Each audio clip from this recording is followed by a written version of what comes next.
Olá, pessoal! Hoje eu vim aqui para a gente conversar um pouquinho sobre a Constituição de 1946, seguindo essa linha das nossas constituições, das constituições brasileiras. Então, chegou o momento da de 1946. Então, como de hábito, primeiro eu gosto de fazer um pequeno contexto, uma pequena cronologia para a gente entender alguns acontecimentos. Então, o que aconteceu de importante antes da Constituição de 1946 foi em 1945, que foi o fim do Estado Novo, né? O fim da ditadura do Getúlio Vargas, que é o objeto de análise do vídeo anterior. Então, em 45 acabou o governo de Estado Novo e acabou com uma eleição, né? O evento que é o marco do fim do Estado Novo é uma eleição para presidente. E aí, em 1945, tem a eleição do Marechal Eurico Gaspar Dutra como nosso presidente. E é interessante que esse marechal era também ministro da guerra de Getúlio Vargas. Mas tudo bem, né? Então a gente tem esse momento de uma primeira eleição, e aliás, uma primeira eleição desde muito tempo, né? Então, oficialmente fecha o Estado Novo aí. Aí, em 1946, a gente tem a formação da Assembleia Constituinte. Estamos no momento de pensar a Constituição e vamos pensá-la de maneira democrática, né? Então, foi feita uma Assembleia Constituinte que foi eleita por 15% da população. Acreditem ou não, isso é um avanço. Aumentou um pouco o percentual da população que está participando de eleição agora, né? E aí a gente tem como marco, a partir de 45, 46, a influência do populismo, que foi a marca do governo Getúlio Vargas. E eu até comentei no vídeo anterior que essa marca a gente traz até hoje. Essa ideia de que existe um salvador da pátria, né? Então, isso começa a se fazer presente já na eleição de 45, na Assembleia de 46, é uma característica nossa. É um momento conturbado, né? A gente está voltando para a democracia depois de uma longa, sim, até então, né? Longa ditadura. Então, a gente está voltando para a democracia. E também, eu vou falar isso um pouquinho depois, mas esse momento conturbado também é representado por alguns presidentes que renunciam, outros presidentes que morrem nesse período. Então, a gente tem aí uma grande movimentação política e uma conturbação econômica também, né? Que é normal acontecer nesses momentos. Eu vou listar aqui as eleições presidenciais que aconteceram nesse período que a gente vai falar de hoje, né? Então, em 45, eu já falei, foi a eleição do Gaspar Dutra. Em 1950, tem uma nova eleição e quem se elege presidente do Brasil? Getúlio Vargas. Sim. E até se a gente for pensar, Getúlio Vargas teve 3 governos anteriores, mas esse é o primeiro que ele é eleito. E, assim, fatos do destino, fatos da nossa história, é o primeiro que ele é eleito e ele não termina, porque é o momento que é o suicídio nele, né? Mas enfim. Em 55 tem a eleição do JK, do Juscelino Kubitschek, e em 1960 tem a última eleição desse período, que é a eleição do Jânio Quadros, né, em 60. Tá? Então, só assim algumas eleições, até para mostrar assim, um lado bom. Né? Um lado bom é que a gente tem algumas eleições para presidente, para outros cargos também. Então, a gente está começando a se acostumar com essa democracia, em participar politicamente, né? Mas não vai durar muito tempo, mas é um gostinho que a gente tem de democracia. E a Constituição de 1946, até mostrando a foto já e já apresentando, esse senhor que está aqui na capa da Constituição é o Eurico Gaspar Dutra, né? Então, ele está aqui na capinha para representar o período, mas vamos falar da Constituição, né? De 1946 é promulgada, lembrem, né, a diferença, a nossa anterior tinha sido outorgada, ela é promulgada em 18 de setembro de 1946. Ótimo. Então, vamos lá para algumas características. As nossas outras assembleias, as nossas assembleias constituintes anteriores, elas sempre receberam um projeto, né, um anteprojeto de Constituição. Até talvez vocês se lembrem que um grande marco da nossa primeira Constituição da República foi que esse anteprojeto tinha a mão do Rui Barbosa, Eu comentei isso em alguns momentos. Essa não teve. Essa o pessoal teve que começar do zero, preparar um projeto para daí votar, mas enfim, ela saiu. E é claro que houve uma inspiração na Constituição de 34, não de 37, né? 37 é uma Constituição que não deve inspirar mais nenhuma, mas a de 34 serviu de inspiração para essa, tá? Para essa de 46. Só que, se vocês se lembram, a de 34 tinha um forte tom social, a Constituição, né? Não o governo. A Constituição tinha um forte tom social em 34. Aqui esse tom foi amenizado.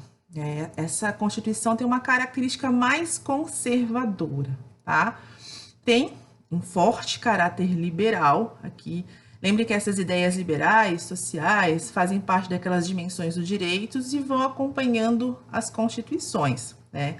E aí nessa aqui elas também aparecem, essas dimensões do constitucionalismo. E aí aqui, se a gente puder analisar, percebe que a parte liberal ela tem um pouquinho mais de espaço, né, do que a parte social que está presente, porém muitas questões dessa parte social não foram regulamentadas, né, não foram colocadas em prática. E aí uma questão que aparece, né, que os autores destacam muito, é que essa parte liberal aparece na questão do voto, né, que ainda é proibido o voto aos analfabetos. E a gente está na década de 40 no Brasil, né, a gente não pode ainda dizer que o analfabetismo não existe mais, né, que não precisa se preocupar com essa questão. Existe sim, é muito presente. Então, os analfabetos ainda não podem participar. Lá no finalzinho eu vou ler alguns trechinhos de alguns artigos, aí eu vou ler isso para vocês, porque isso está explícito nessa Constituição, tá? Aí tem, claro, as questões básicas das constituições. Tem a definição, por exemplo, que interessa muito aos brasileiros, a definição de um mandato do presidente. O presidente tem mandato de 5 anos nessa Constituição, sem reeleição. Aliás, né, para já dar um spoiler de alguns acontecimentos futuros, nenhuma Constituição nossa saiu da Assembleia Constituinte ou sendo promulgada falando de reeleição. Né? Isso veio depois, mas isso aí é história para um outro assunto, para um outro momento.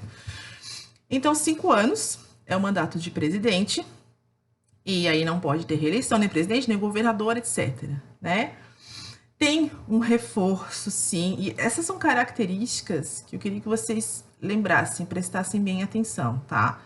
Porque essa Constituição vai ter uma vigência relativamente longa para o nosso período até então brasileiro, de República Brasileira principalmente.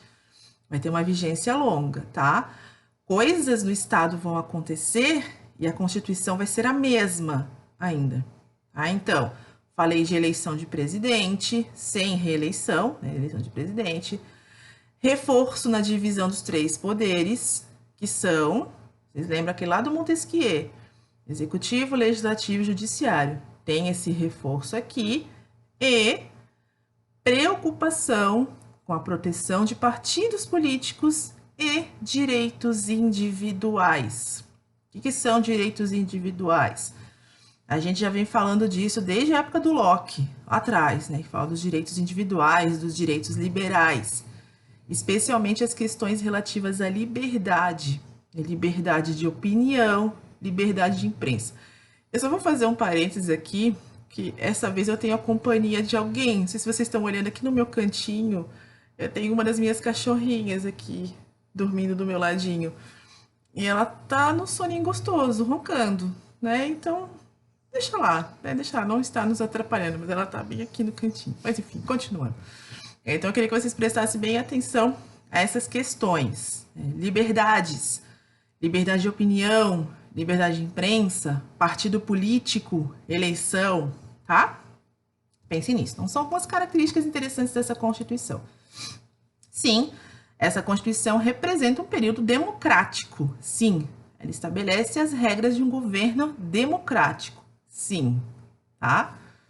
E eu não tô querendo rir assim para já adiantar uma mensagem, mas eu acho que vocês já estão ligados no que eu tô falando, né? Estamos em 46 ainda, tá? Aí algumas consequências.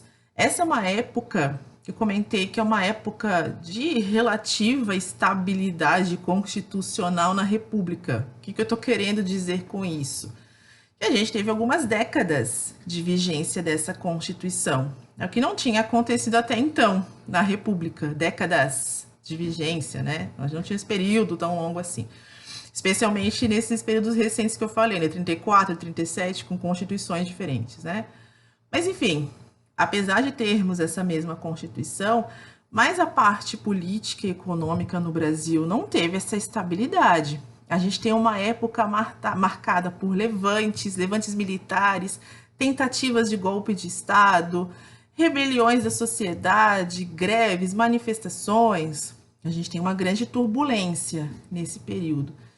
É uma coisa que eu sempre gosto de destacar, porque a gente sempre tem a ideia errada, mas a gente sempre tem a ideia de que o povo brasileiro nunca fez nada, nunca se organizou, não vai para a rua, não se manifesta, salvo agora, né, esses fatos extremamente recentes, mas nunca tinha feito isso antes. Fez sim, fez sim. É só ler um pouquinho essa história político-constitucional, político-social constitucional que a gente vai perceber, né? E aí, como assim, um demonstrativo do ponto que chegou essa instabilidade política e social, teve até o acontecimento do suicídio do Getúlio Vargas, né? Vocês se lembram que o Getúlio Vargas se suicidou. Por quê? Porque não estava dando conta dessas questões todas da sociedade. Eu vou até deixar aqui, vou falar para vocês uma sugestão. Eu confesso que eu já não revejo há um bom tempo, mas eu vi há décadas atrás e revi um pouquinho mais recentemente uma série que foi feita até pela Globo, né, série chamada Agosto, que é baseada em um livro, logicamente, né?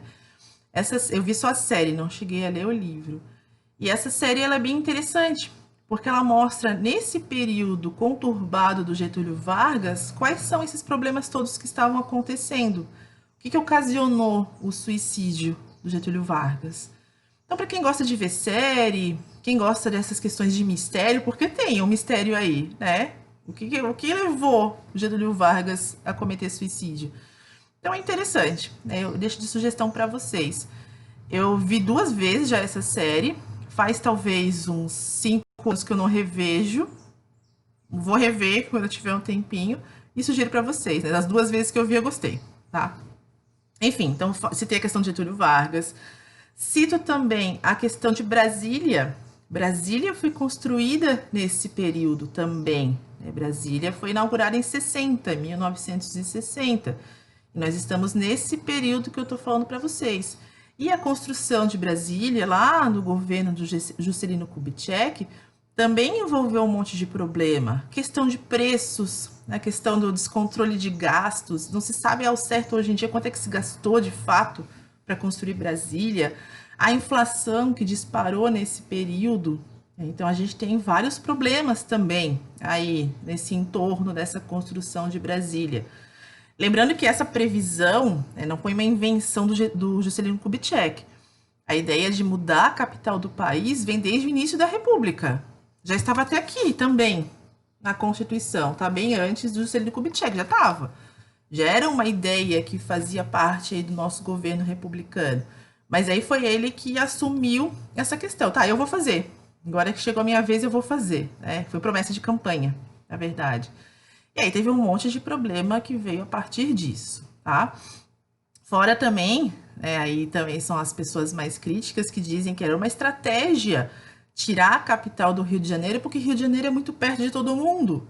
Brasília é lá no meio do país, longe das pessoas, longe dos grandes centros, né?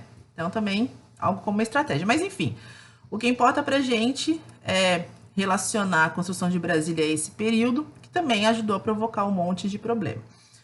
Aí a gente teve também, eu falei para vocês, a eleição do Jânio Quadros, teve a renúncia dele. O presidente não chegou a cumprir 1 ano de mandato. Também com um monte de confusão, com um monte de problema que aconteceu no governo dele.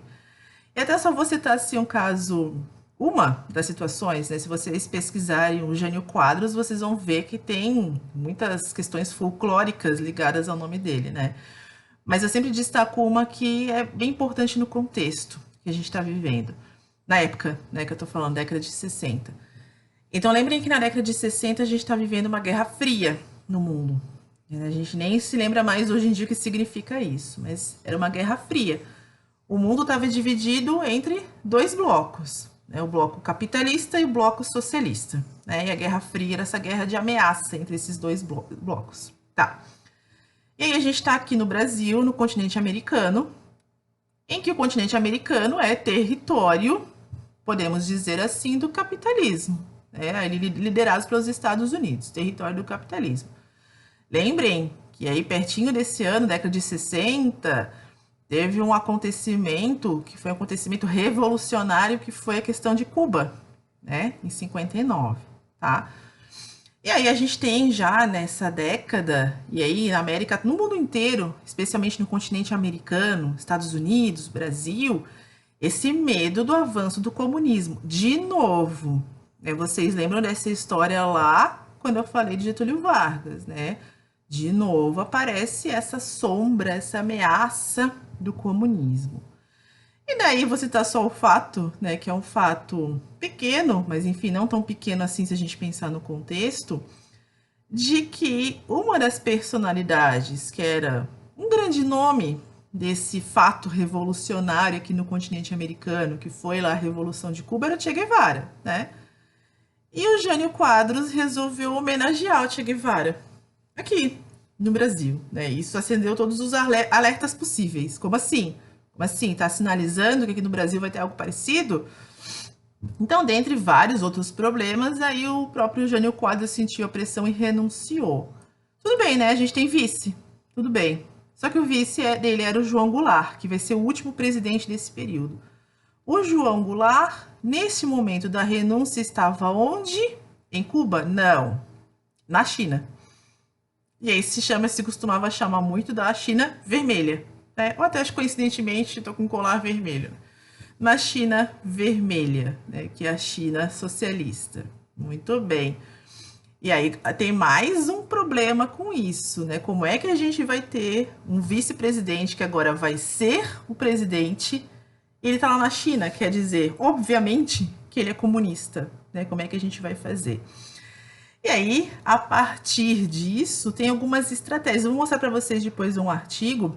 Tem algumas estratégias que em 61, já a ideia é de interromper esse governo. Golpe militar.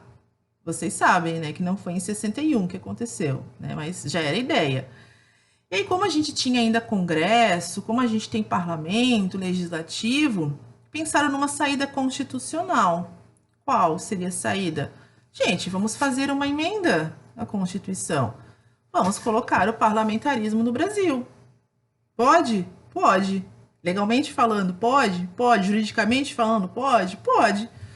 Então vamos colocar o parlamentarismo no Brasil. O que é o parlamentarismo? O presidente não governa. Né?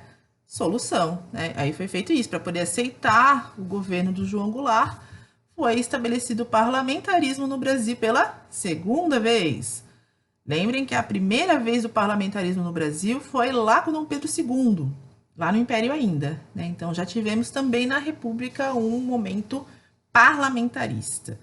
Então tem o parlamentarismo. Claro que aí com o João Goulart presidente, já havia na emenda a previsão de que depois do período de governo dele, quando passou o perigo, né? Ufa, depois do período de governo dele, se faria um plebiscito, aí as pessoas decidiriam se queriam o parlamentarismo, o presidencialismo, né? E aí esse plebiscito acabou sendo antecipado. E aí venceu o presidencialismo. E aí o João Goulart poderia governar, né? E aí aconteceram vários outros problemas. Especialmente ele começou a se meter no assunto da reforma agrária, porque aqui também tinha essa previsão. A reforma agrária estava dentro daquela parte social da Constituição, mas ninguém tinha mexido nisso. E aí o João Goulart foi mexer nisso. E aí não mexeu por muito tempo, né? Porque daí dia 31 de março de 1964 aconteceu o golpe militar. E acabou com esse período, né? Agora, observem. Lembrem daqueles destaques que eu fiz antes. Eu falei que aqui tem proteção de partido político, de eleição, liberdades, opinião, imprensa, etc. aqui. Aí, em 1964, tem o golpe militar. E aí, não tem mais essa Constituição, certo? Errado. Ainda é essa a Constituição que está vigente no país na época.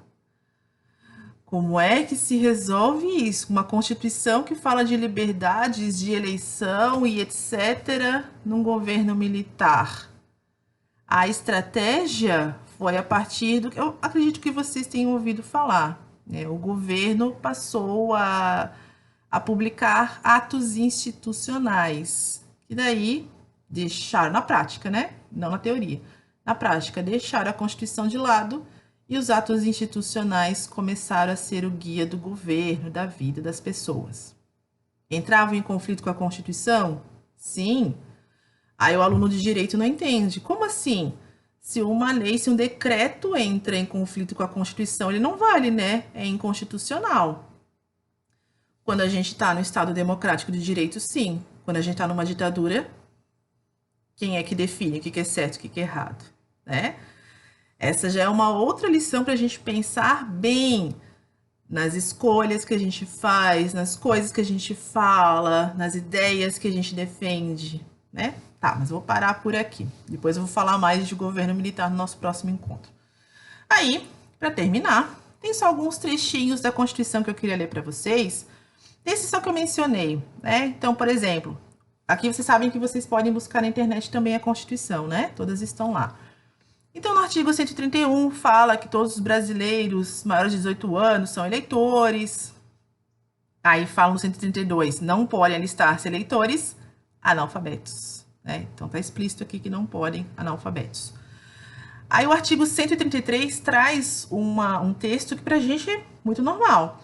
O alistamento e o voto são obrigatórios para os brasileiros de ambos os sexos. Normal, né? Homens e mulheres têm voto obrigatório. Lembrem que não era assim na década de 30. Na década de 30 tinha uma exceção lá para as mulheres, né? Tudo bem. Então mudou um pouquinho aqui. Depois, o artigo 141, esse aqui é o que a gente precisa ler para lembrar do contexto, né? Estou falando de 1946, mas lembre que essa Constituição ainda perdurou nos primeiros anos do governo militar. A Constituição assegura aos brasileiros e aos estrangeiros residentes no país a inviolabilidade dos direitos concernentes à vida, à liberdade, à segurança individual e à propriedade. Será que essas coisas, essas proteções aconteceram durante o governo militar, inclusive nos seus primeiros anos? Não, né? E aí a gente tem o que pode parecer teoricamente uma contradição. Peraí, mas se a Constituição fala isso, como é que o governo não faz? Como eu já falei antes, estamos numa ditadura. Então, o que é feito e o que não é feito é a partir da vontade do governo, tá? E aí é claro que durante o governo militar, nesses primeiros anos, os primeiros anos foram sob essa Constituição, teoricamente. Na prática, não. Mas depois disso foi feita uma Constituição, sim. Aí sim, né? Porque daí a contradição ficou muito grande, muito aparente. Aí foi feita sim. Mas é esse assunto para a gente falar no próximo encontro. Próximo vídeo eu converso com vocês. Sobre 46, era isso, tá? Então fica aqui a indicação final de dar uma olhadinha na Constituição, pensar no período, para a gente nunca mais repetir essas contradições. Até mais.